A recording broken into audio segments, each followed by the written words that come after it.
Good evening. Many thanks for joining us right here on Lookuptv. My name is John Matava. Our sign language interpreter tonight is Philister Adundo. Tonight, we have a lot for you, including the KCC results 2023, and of course that and much more coming up just after the highlights.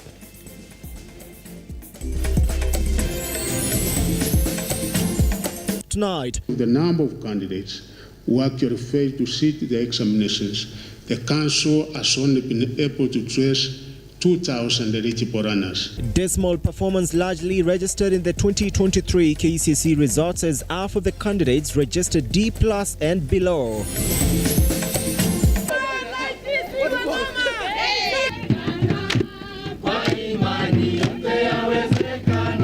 Jubilation for top performers across the country after Education CS Ezekiel Machogu releases KCC 2023 results. For national schools is 53,000 Kenya shillings, and for county schools is 45,000. And Treasury has released 31 billion Kenyan shillings to schools, says Education CS Machogu as he warns schools against increasing school fees. Welcome to the program from wherever you're watching from. My name is John Matava once again. Our sign language interpreter is Philister Adundo. Let's get started. In the 2023 KCC examination, students registered dismal performance with a total of 494,317 KCC students scoring a mean grade of D+ and below, these constituting to 54.72%. On the other hand, at least 4,109 candidates who sat for their KCC examinations in the 2023 will not receive their results. This is according to Education Cabinet Secretary Ezekiel Machogu, saying that the affected candidates were suspected of being involved in exam malpractices.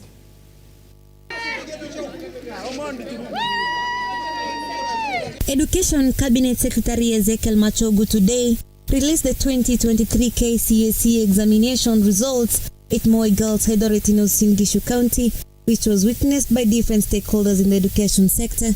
University entry qualification this year, C+ and above, was 201,133, which was 22.27% in the year 2023. A total of 494,317 KCSE candidates have scored a mean grade of D+ and below in the just released results, this constituting to 54%. From the results, 125,006 candidates scored a mean grade of D+, while 155,276 managed a grade of D plain. Further, a total of 165,861 candidates scored a D-. This brings to the total number of candidates in the D grade category to 446,143. The Cabinet Secretary, I'm also pained by the fact that a large number of candidates, 48,174 or 5.33%, still ended up scoring a mean grade of E in the year 2023 KCSE examination, even after the means used are more flexible system of computing the final overall candidate.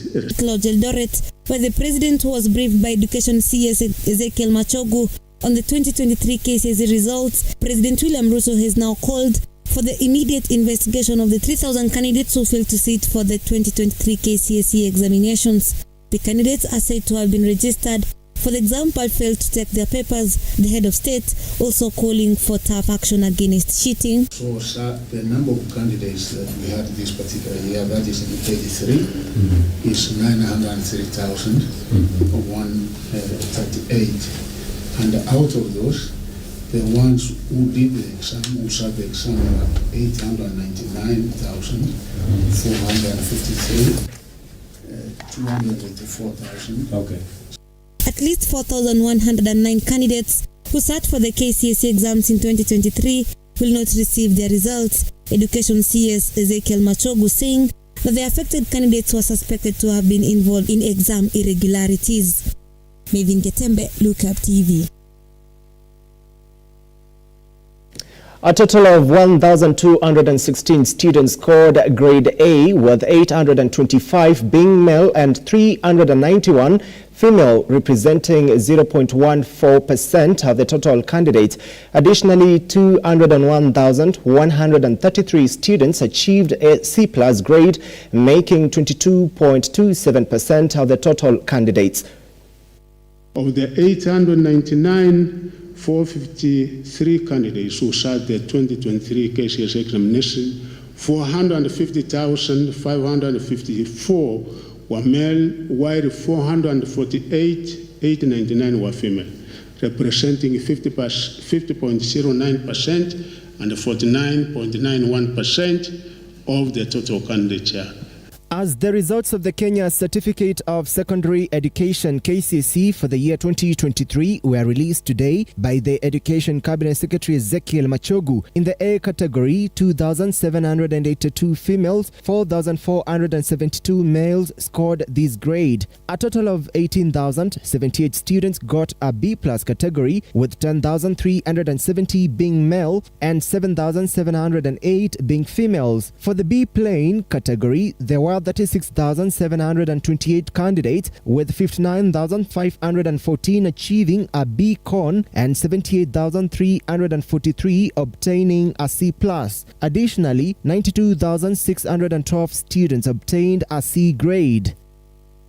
According to Machogu, 201,133 students scored a C+ to join the university, constituting 22.27% of the students who directly qualified for university admission. The number of candidates who attained the minimum university entry qualification this year, C+ and above, was 201,133, which was 22.27% in the year 2023, compared to 173,345, which was 19.62% in the year 2022. Students awaiting admission to the universities, colleges and TVET institutions will now follow new procedures for the continuing their chosen studies, as the Ministry of Education introduces a new grading system. The new reform measure will allow a larger number of students to pursue courses of their choice at their universities,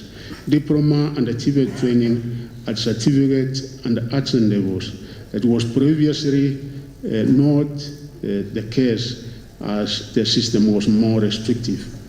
It is clear from the new grading system that the ministry is now focusing on ensuring that our candidates are mandatory literacy, English or Kiswahili, and the numerous degrees in mathematics to enable them pursue their careers in TVET institutions, universities and colleges. John Matava, Lookuptv, Nairobi. The examination results were met with celebrations across the country, with stellar performance candidate giving the tales of their struggle and triumph. Here is Faith Charles with the details from different counties. It is a pop and color across the country after Education CS Ezekiel Machogu released the KCSE examination results. Baricho Boys High School emerged the best performed school in Kirinyaga out of 400 out of 448 students, scoring C and above.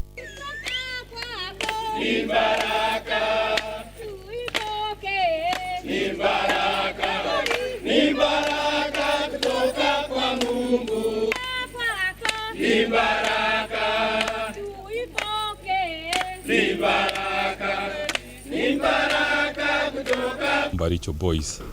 I would want to take this opportunity to thank God for giving us an improvement from last year's results when we had a mean of 80.6 and now we have a mean of 9.2, 739. I want to really appreciate the team of teachers, non-teaching staff, the board members, the parents, everybody, the sponsor, everybody including the office who have supported us all through and who believed in us even when we dropped last year, that we still had the potential to rise up again, and we sincerely thank God.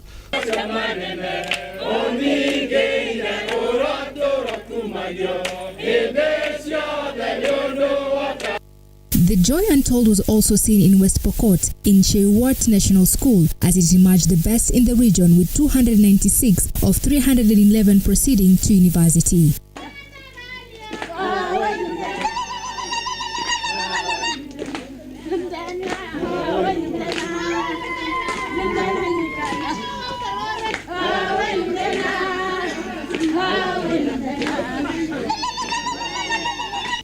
Director of Studies, Chewat National School.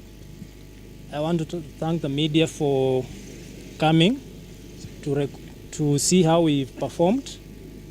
As the Deputy Principal Academics has said, we posted a mean of 8.7, which is a B+. And this resulted from the effective programs that we implemented and the discipline of the students, which we had, and the general participation and support from the school principal towards supporting the academic programs. The joy continued in Mombasa County, where Light Academy and Sheikh Khalif emerged the best in the county.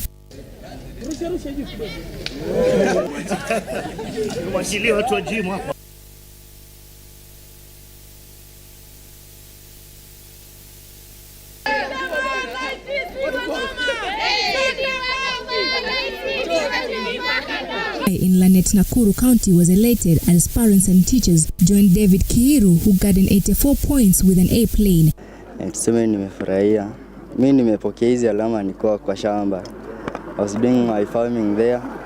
All of a sudden nikasikia exam ishatoka, kuangalia ndio hiyo napata 84. Actually nimefurahia hadi sikuweza kulima tena.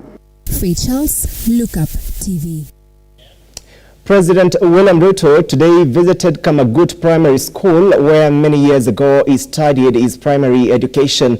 With nostalgia, RUTO made fun of his former primary teacher for disciplining them a little too hard. He further assured his commitment to ensuring that all learners access quality education.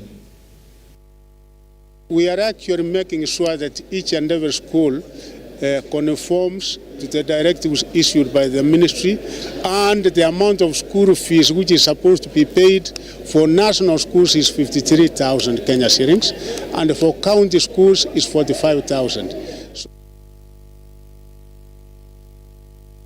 Sure that we achieve the delayed transformation of Kenya.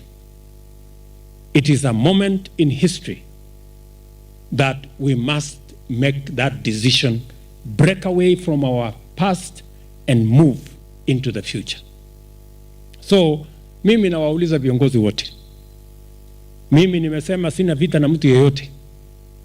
Hakuna vita na mashindano kati ya mahakama, serikali ya executive ama ile ya bunge, lakini tuko na wajibu moja, kuhakikisha kwamba tunazalisha chakula, tuondoe aibu ya njaa, kuhakikisha kwamba ajira ya vijana wetu inapatikana bila vizuizi, na kuhakikisha kwamba Wakenya wanapata matibabu na Mkenya asiuze mali yake tena. Kila Mkenya awe na bima ya afya. In the last 1 year tumeajiri watu 1,120 kwa housing program. Alafu kuna mtu anasema tusimamishe hawa watu 1,120 wafanye kazi wapi? That's the question we want to ask. Sijui kama tunaelewana. So mimi nataka niwaulize kwa unyenyekevu, tafadhali please. Na hiyo ndio assignment mimi niko naye. Mimi nilienda kutafuta kura kwa Wakenya, niliwaeleza hii kazi itafanyika. Katiba inasema hii kazi ifanyike. Sheria wabunge wamepitisha inasema hii kazi ifanyike. Wewe watu wawili watatu msiende kotini ati kutukoroka. Katika taifa letu la Kenya, elimu tumeiweka kipao mbele. Mimi nimejenga mashule mengi Kenya, na nimefurahi ya kwamba serikali ambayo mimi ninaendesha imeweka elimu katika mstari wa mbele. Mimi nataka niwahakikishie ya kwamba mambo ya elimu tutayashughulikia kiasi ambayo itahakikisha ya kwamba kila mtoto wa Kenya apate nafasi ya kusoma. Mimi nilisema mambo kadhaa wakati nilikuwa natafuta nafasi ya uongozi. Kwanza niliwaambia ya kwamba mambo ya CBC na vile watoto wetu watasoma, tutaweka mwongozo thabiti na wasawasawa ambayo itahakikisha watoto wetu wanasoma bila matatizo. 6 suspects in the murder of MERU blogger Daniel Muthami, ALIAS Snipper, will stay in custody until Friday this week, when the court will hear the miscellaneous application that was filed by the Director of Criminal Investigations. The 6 are believed to have lured Snipper into a planned meeting with MERU Governor Kawira Mwangaza with the aim of calling for a truce.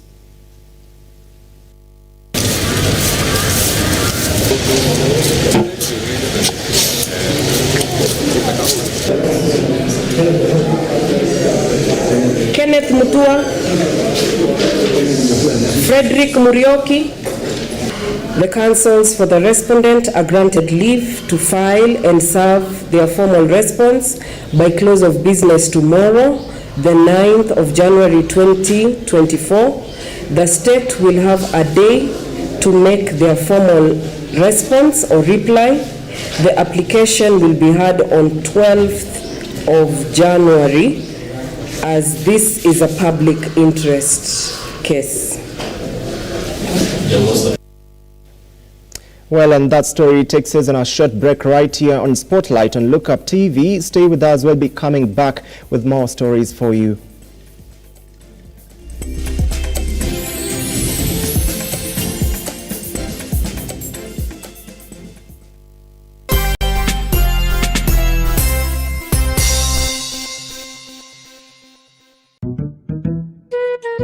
What about mambo fantastic if not scholastic? Chota kuchota na heti ya supermarket imerudi. Ukifanya tu shopping ya shilingi 1,000, wewe unaingia kwa promotion ya chota kuchota na heti ya supermarket. Watu wanaendelea kushinda ndani ya heti ya supermarket.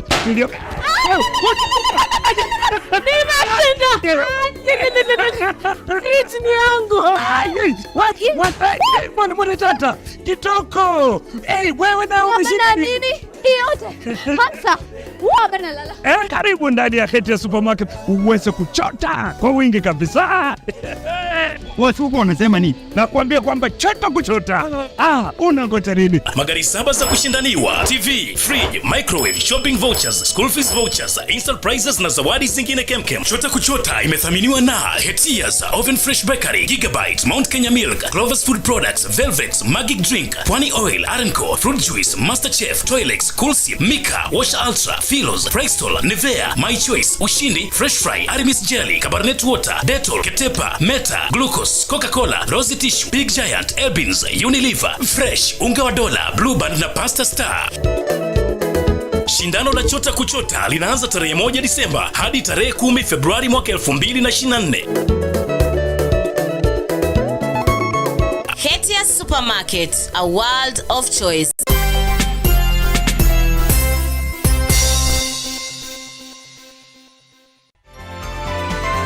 Infinity Industrial Park is one of the largest private industrial parks located along Eastern Bypass, Nairobi, which provides modern infrastructure for smooth operations for industries and business enterprises. Infinity Industrial Park offers world-class amenities and facilities with wide roads, a police station, a power substation, fire station, public transport stage, hospital, and shopping mall. In addition, Infinity Industrial Park also offers CCTV cameras, 24-hour private armed security patrol, sewer, water, fiber optic cable, and 3-phase power connection, added to public utility, canteen, and dining areas. Sail on the golden opportunity to invest in Infinity Industrial Park fully serviced warehouses at a special price of 3,569 Kenyan shillings per square foot. For more inquiries, visit our website infinityindustrialpark.com.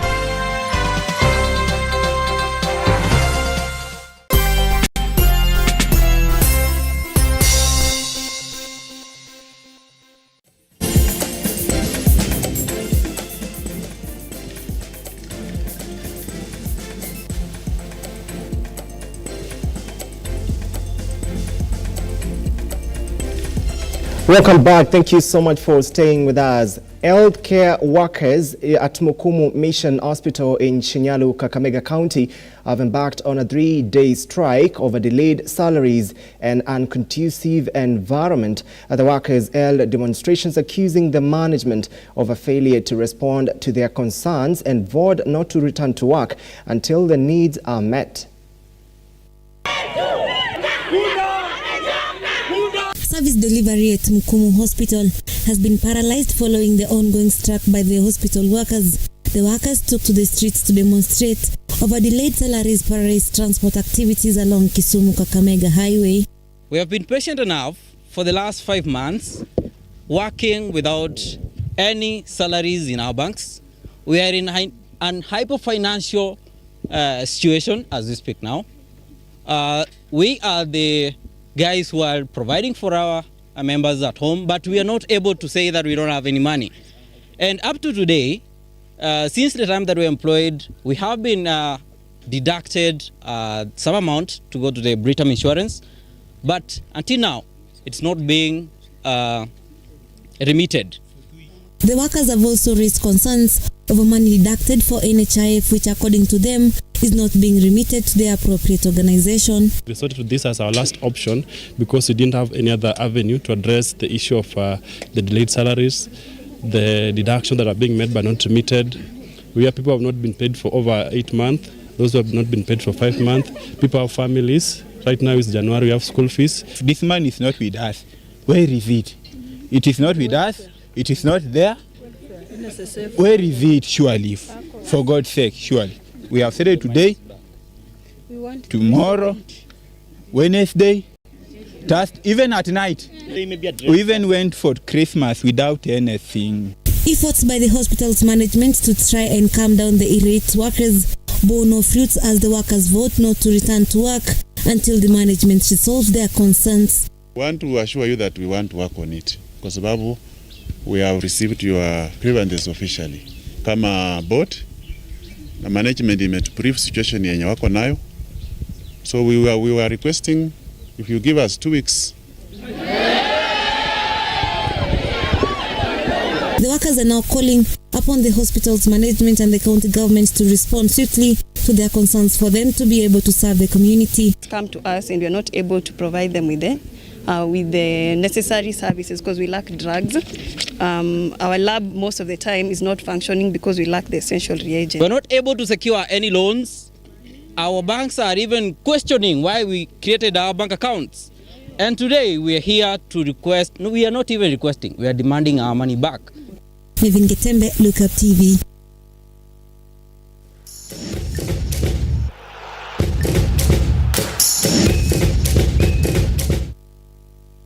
Welcome for some sporting action now. Mohit Medirate of Sigona Golf Club is in the lead in the second round of the third leg of Safari Tour series that is ongoing at Sigona Golf Club. Medirate played an impressive 5 under PHR today and had accumulated a total gross score of 137 points.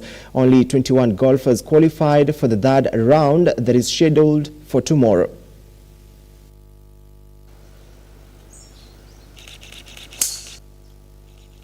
I played nicely today, struck the ball very well, kept myself in play, kept giving myself lots of birdie opportunities, and just stayed patient, and a few of the putts dropped today. Just my putting. Both days I've hit 17 greens in regulation. Just held a few more today, hit it a bit closer on a couple of them, and just took my chances where I could. Left a few out there, there's no doubt about that, but happy with the position that I'm in. I have no expectations. The most important thing is my first tee shot tomorrow, and we'll deal with it from there. The Safaricom Chapa Dimba Coast Region edition will kick off this coming weekend with 8 teams, including 4 girls and 4 for boys, in the competitions at Baraki Stadium. The winning teams from both categories will walk away with 250,000 Kenyan shillings and stand a chance to compete at the national levels in Nairobi. Residents of the region will benefit from free medical camps and football clinics for coaches and players as well. So we've already finished the county, the ward levels, we've done the county, we've done the inter-county, and therefore we have now the best 8 teams. 4 teams for the girls and 4 teams for the boys, who will then be fighting it out on Saturday for the semi-finals, and then the best 2 will go for the finals on Sunday. Apart from just nurturing the talents for our young boys and girls, we also engage with the community to try and uplift them in terms of their socio-economic status. So we started off this particular tournament on Saturday, where we engaged on a medical clinic or medical camp in Likoni, where we brought in the communities from across both Kwale and Mombasa, and they had an opportunity just to come and get free medical care and advice from a select group of medics. On Wednesday, we are going to have a digital and financial literacy engagement with the local community, the boda team, the small traders from Mombasa, Kwale, and Kilifi, who can be able to make it to Mombasa. We're going to be able to instill in them skills that can be able to help them manage their businesses better. We are going to have clinics at Baraki Stadium, where we're going to be able to talk to coaches, players, and impart knowledge. Dorival Jr. has been appointed as the new head coach of the 5-time World Cup champions Brazil national men's football team.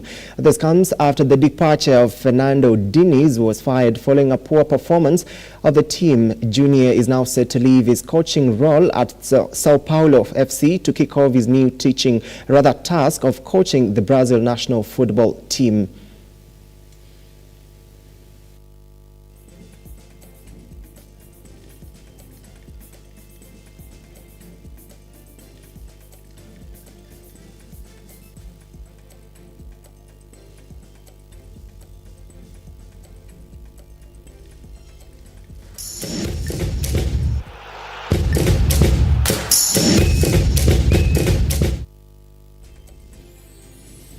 Many thanks for watching. My name is John Matava. You're now up to date at exactly 27 minutes top of the hour. Thank you also for watching, and those that made this bulletin a success, we are saying thank you. Have a good night for now. See you again tomorrow, same time, same minute.